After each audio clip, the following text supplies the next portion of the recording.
What's up, guys? Welcome back to Unique Arts. I am your host, Costco Picasso. You can also call me Shenanigans because this is Shenanigans for July 2024. So, today's update for this past month shouldn't be too long. I haven't done too much. I read a fair amount of books, like usual. I didn't do much else besides that. I didn't watch any particular movies worth mentioning. I didn't join any more academic societies. I've done a tiny bit of writing, but I haven't finished any more stories. I'm recording this Friday. This will be live tomorrow. And on Thursday, which was the first, yesterday, I actually, instead of doing more reading, I was trying to do that day would be more focused on writing. I'm going to try to keep that trend for Thursdays. I wasn't really very successful yesterday. I tend to get very distracted by my children when I'm at home.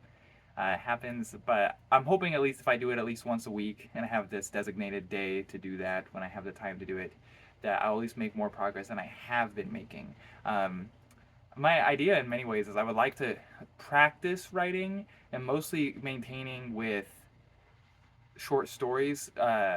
My goal in life is maybe to publish a book at some point, but it could, like would literally like maybe a trilogy or something like that of fantasy. But if I don't publish it for 20, 30, 40 years even, then it's not the end of the world. But I do like to write. I think it's good for me. I just mostly probably be consistently just doing short stories, nothing like big and crazy, unless I really feel like it at some point. But at least that's not the case right now. But either way, on to what I've read this month. So I read a few things of fantasy. I read some more educational stuff. I don't know what people watch this channel for. I don't. My monthly updates don't even really get a lot of views pertaining to lots of my other videos. So a lot of people aren't necessarily watching it anyway. And if those who are, I'm not sure what you guys are necessarily interested in. But obviously, I read what I'm interested in. Uh, Going along with the trend of me pretty much counting the great courses, I read if you count the two that great courses I went through this month, I've read 7 books this year.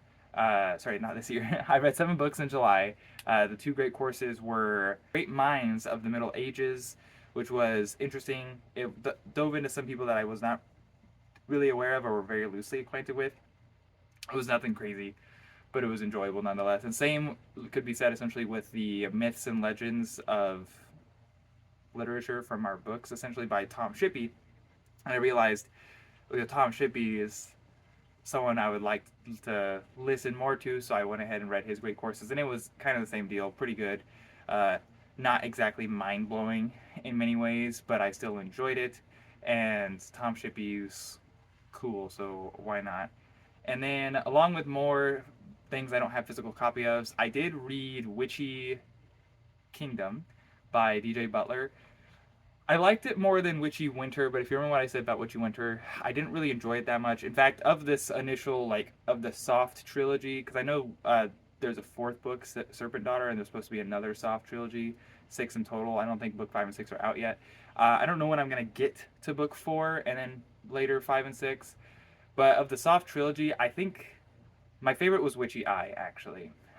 Little disappointed as far as not enjoying the book 2 and 3 as much as I had hoped. In fact, my complaints that I had with the first book, which not it wasn't a bad book, but obviously I had things that weren't exactly my preference.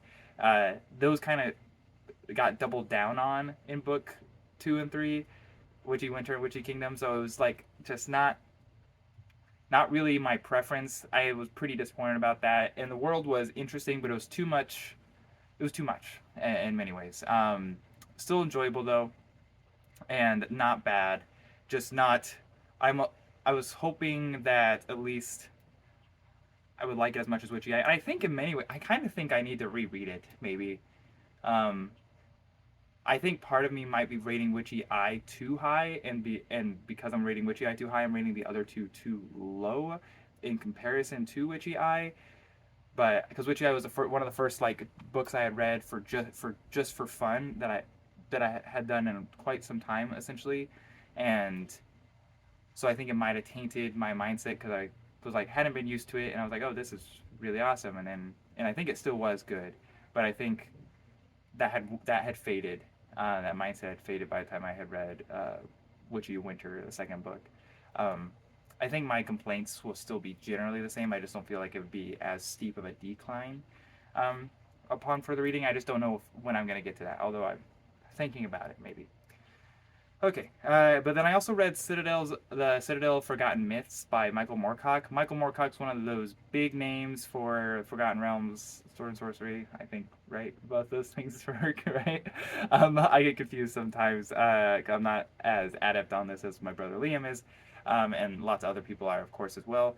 But it was okay. I felt like I should read some Michael Moorcock. This was a cool title. I know there's 3 stories. The first 2 had been published before, but the third one was new when this came out. I think just a couple years ago now, and it wasn't bad. I enjoyed the stories. This was Elric, and it wasn't. It.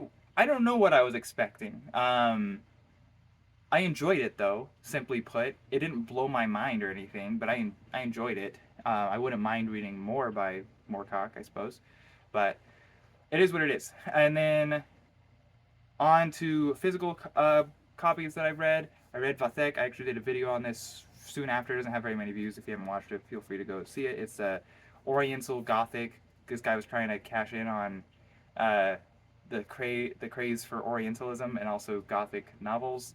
It's by William Beckford, who's a pretty interesting character in his own right. It's pretty short, quick, less than 100 pages. So I recommend go reading that. I also did a video on this and this past month, I should say, and I read it this month as well. Tristan and Isolde. This is my nice copy with some illustrations in it that I enjoyed.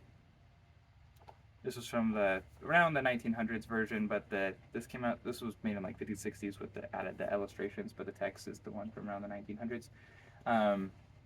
Enjoyable. I can't remember if I read the whole thing or at least I've read parts of that before, but either way, I went through and read it. It's pretty quick. Doesn't take long. And then the one that I've been reading most this month is The Dialectics of Myth by Alexei Fyodorovich Losov. And this is like the only version you can find in English. It came out 20 years ago now. Marchinkov, I think. Oops. He's the professor. He teaches at the University of Ohio, and he translated it. I think it's really interesting, actually. In fact, as far as going on to books that I am currently reading, I am rereading this. I read it in July and I started reading it again. I'm over halfway done. I'm like 130 of 200 pages in for my second read. I'm going through it a bit faster the second time, but I'm enjoying it. In fact, I am really enjoying it. I'm thinking about doing a video on the. I don't feel equipped. A lot of times when I read, I like to read philosophy, but I don't really feel equipped to make videos on the philosophical books that I read in many ways. I'm thinking about doing a video on this one, and I'm thinking about doing some sort of presentation on it. Maybe for the symposium I do with my brother and some friends, and maybe for trying to apply to do a presentation for an academic presentation, maybe even at LTUE, which I guess technically qualifies as an academic presentation. It's the less academic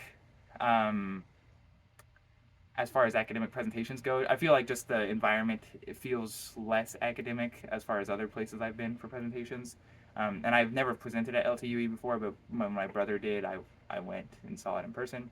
And I enjoyed it. I would like to go back and hopefully experience that event some more, and I guess may as well have a good excuse to go if I'm presenting as well. And applications are open. They've been open for about a month now, so I think about a month. So we'll see. Maybe I'll apply and do that. I don't have my, I kind of have my thesis worked out, but obviously I'd have time to work out the bulk, the bread and butter, essentially. But, yeah. Very interesting. I guess to just give you an idea, is myth, he understands myth to be pretty different, pretty drastically different than our general understanding of myth. Our general understanding of myth, he starts off with a negative philosophy or apopathic philosophy, saying mythology is not primitive science or a science. It is not historical events. It is not allegory. It is not religious dogma. And now some of those things it's quite similar to, but myth in many ways is just reality. It's whatever you believe. And current myth is a little bit weird because it doesn't think that it's myth. At least like for the Romans or whatever, they believed in Jupiter, and they didn't think about their belief in Jupiter, it just was the reality to them. And lots of people today, what Christians, you can call it the sense of Christian myth. He was a Christian himself, so he would say that's actually not just a relative myth, but absolute mythology. And then, but even for atheists, like he said, all atheists have mythology as well. In fact, almost pure science doesn't have mythology, but no scientists essentially are impossible of separating it from mythology. So essentially, all science utilizes mythology. Religions always utilize mythology and stuff like that. He's just saying that religions are kind of aware of it, while atheists are always like, "Oh no, we don't believe in myth. We believe in science." And then they actually are. It's just their own basis of myth. They just think they're above that essentially. Um, and I think he had a pretty convincing argument, pretty compelling, and I thought it was very interesting reading it again. Um, I'm not so much interested in it to look at like a response to it, a commentary, like philosophical commentary, but maybe using his own theory and thesis on what is myth. And apparently there are some people who are similar. Ernst Cassirer, someone I need to read, who was probably got to be closest to Lossev as well. I think was pretty contemporary to him. He was a part of that German idealist group, I guess, and well, later German idealist group. He was Jewish, but he lived in Germany, and then Lossev, of course, was Russian, lived during the Soviet era, and that's in many ways that's why his stuff's not really well known. And in fact, he got sent to the Gulag for like 3 years after he published this. But the regardless, he's interesting. I need to read more on mythology, but I'm thinking about maybe doing something like looking at Lord of the Rings, Tolkien's Lord of the Rings mythology, uh, through like with a Lossevian lens, essentially, rather than like a Marxist lens or something like that, but through a Lossevian lens. And I think it'd be very interesting. And I think, in fact, there's something to be said. Perhaps that's why Tolkien is so admired, is because his he displays a true or a more Lossevian myth understanding of myth than just a general understanding of myth. It's perhaps not as exciting in many ways because it is pretty much everything we witness on a day-to-day basis is part of our mythology. Essentially, it is reality. There are some interesting facets to it, though.